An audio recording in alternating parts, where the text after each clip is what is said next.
In this last episode, we will see how we can climb the last steps of a path to innovation and how we can summarize all of it in what I call the innovation triangle.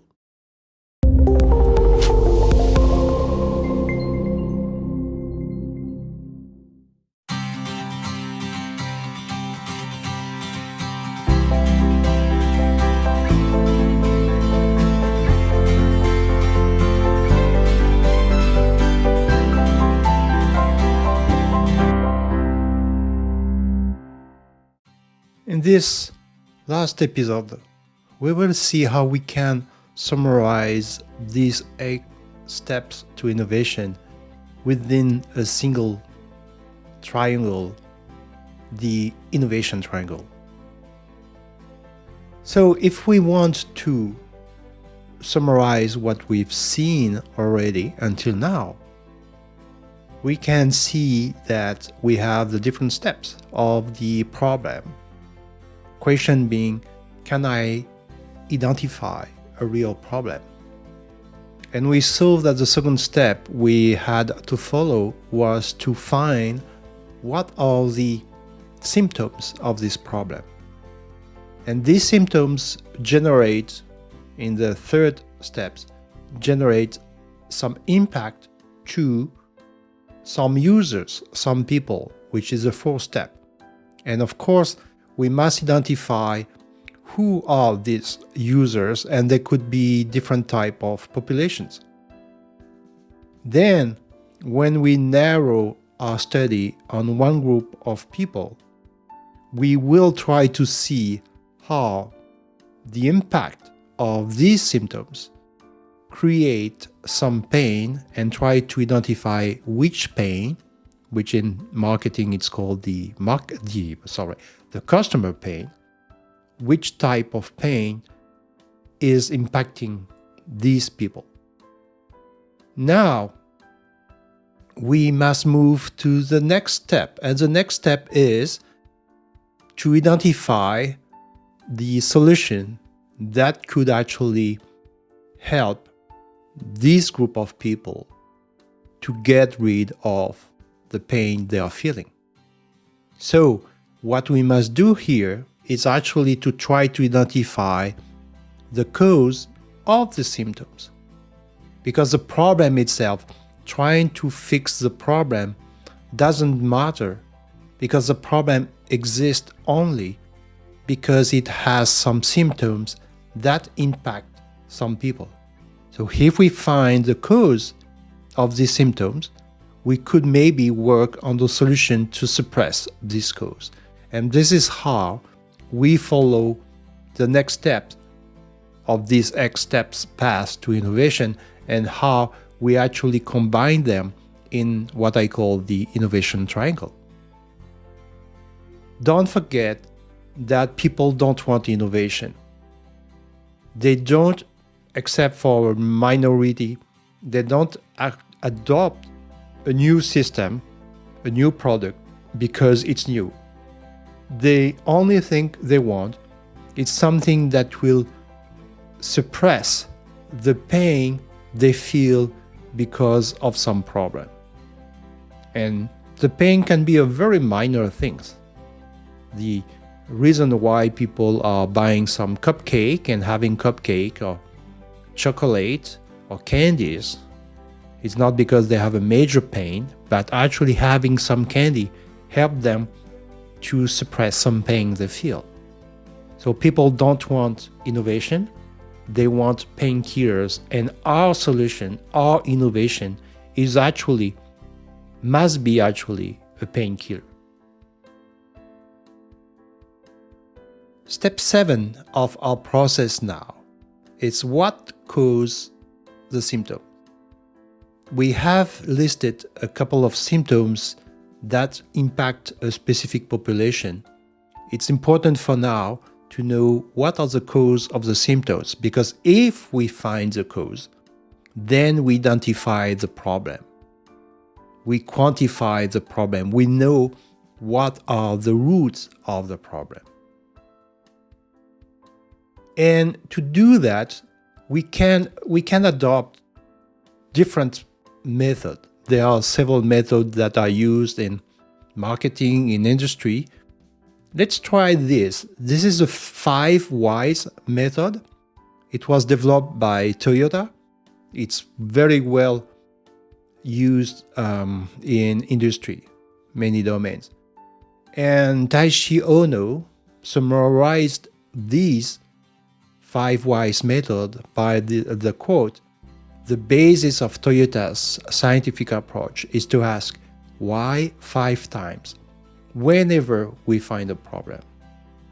By repeating why 5 times, the nature of the problem as well as its solution becomes clear." And the 5 whys method has other methods, has one goal: not stopping at your first opinion, but try to explore and go deeper in being able to identify the roots, the actual roots of the problem. So let's take an example here. What I see as a problem is I missed the exam. I missed my exam. So the question is why I missed the exam. And the answer, the first one is because I was late for the exam. And then we apply the 5 whys method and we ask the question about why. Why I was late for the exam? Because I woke up late. And why I woke up late? Because the alarm didn't work. My alarm didn't work. Why the alarm didn't work? Because I forgot to activate it. And why I forgot to activate it? Because it was not on my to-do list the night before the exam. So we can see that now we identify by going back to the root of the actual cause of me missing my exam is that the actual problem was activating my alarm was not on my to-do list. And the fact that I forgot to activate it was the cause of the symptoms, and the symptoms being alarm not working. And the impact of my alarm not working was actually I missed my exam. And the pain I feel because I missed my exam here, it's I didn't get my credit. So the question here, if we want to address the problem of missing my exam, it's not that I must try not being late for the exam, but actually I just have to put on my to-do list before the exam that I must check that my alarm is activated. We can take another example like a CEO of a company who is wondering why all his employees get the flu. So why all my employees get the flu? Because they get contaminated at work. And of course, there could be another reason. They could get contaminated somewhere, but actually, in this example, they get contaminated at work. Why? Because they are in presence of sick people. And why are they in presence of sick people? Because people who are sick keep coming, working at the company. And why? Then you can explore different routes to find out what is the potential cause, or if there are several causes. Why are they still coming working even when they're sick? Because they need the money. And why they need the money? Because they don't get money if they don't come. So you see that actually, if people could get some support, financial support when they're sick and have to stay home, and we could do the same with people who get their kids being sick, then actually they wouldn't come to the company and they would contaminate the other employees, and there would be less employees being sick. Another cause could be that people keep coming even when they are sick because they cannot work from home. And why they cannot work from home? Because the company has no infrastructure for remote work. And if the company implement some infrastructure to allow for remote work, then we identify the problem and we can work on the cause of the symptoms and solve the problem. Now it's time to work on creating the functions. And don't forget that functions are the collection of assets an innovation possesses to suppress the cause of the symptoms. So these functions must be developed not because we want to develop this or that function, but actually they have a specific goal, which is suppressing one or several specific causes of these symptoms. And step 8 will be that we ignite values. We don't create values. Values is what people get when they use our innovation. We don't do that.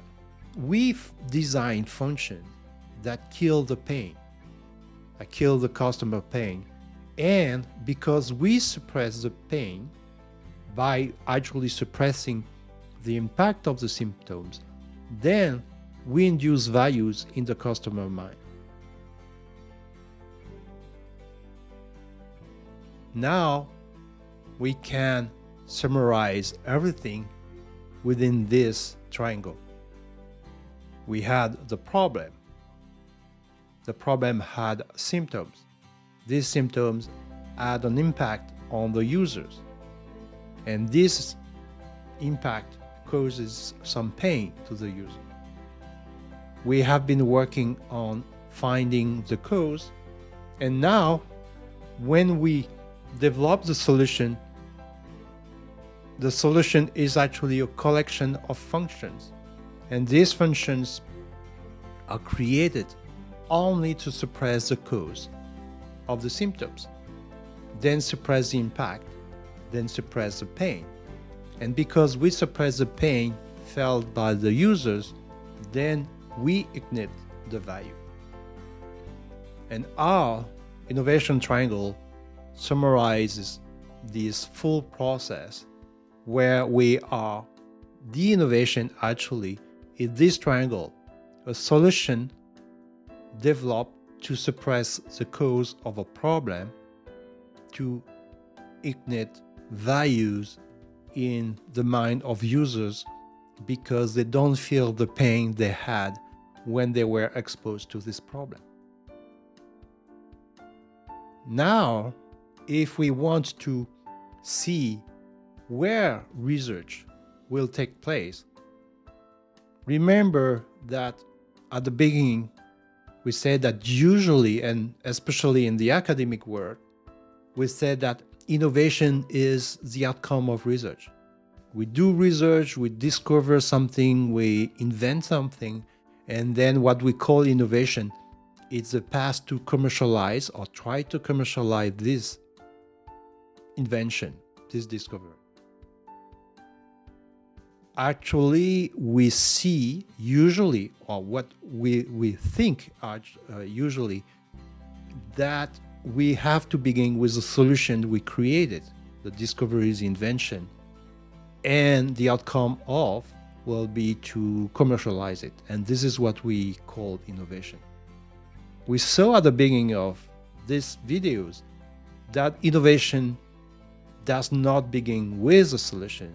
Innovation begins with a problem. And that was the first step of our path to innovation. Now, as we are working on the solution and we know what the solution means, the solution is the collection of functions created to suppress the cause of the symptoms of a given problem. We have different options. First, maybe the functions we must develop exist already. They are commercial products, they are out of the shelf, and what we must find is actually identify the right function the correct component and take it and assemble, integrate it. Or we don't have the correct component, the correct function. And we must develop some research to actually create this function or improve a function or adapt a function, the function that we have already. So the solution actually will be another triangle. To identify the research, we will conduct some research, could be research and development, of course, and doing the integration of this function in order to deliver the solution which is well adapted to what we need. And what we need is actually not what we want. What we need is a product that will help the users to see their pain going away. And now we have the final conclusion of a process, which is the 8 steps to innovation. You saw that we started with a problem, and then all the path is actually asking questions. When you ask questions, that means you must ask people. It's not something you do by yourself or with your team. You must begin to ask yourself about the question, what are the symptoms of this problem? Then, what are the impact of these symptoms? And of course, at that time, you must be able to go outside and ask people, the users, the population, what is the impact of it? If what you believe is correct, and what is the pain they feel? When they are impacted by this problem, what is the pain they feel? Then you try to figure out what are the cause of the symptoms that create this pain. And when you have identified correctly the cause, you can work on creating functions and assembling this function. This is where you must maybe do some research. Or maybe the only thing is a function exists already, and your product, your solution will be the smart combination and integration of functions that exist already. You can think about the iPhone from Apple. Basically, Apple didn't create anything. The iPhone was based on the integration of functions that existed already. And when we create functions that can suppress the cause of the symptoms, then we will ignite values in the mind of users, and this is what we call our solution. We will see in a bonus video how we can actually use this to create a first draft of a business model that is based on these 8 steps to innovation. So see you in the bonus video for the conclusion of our story.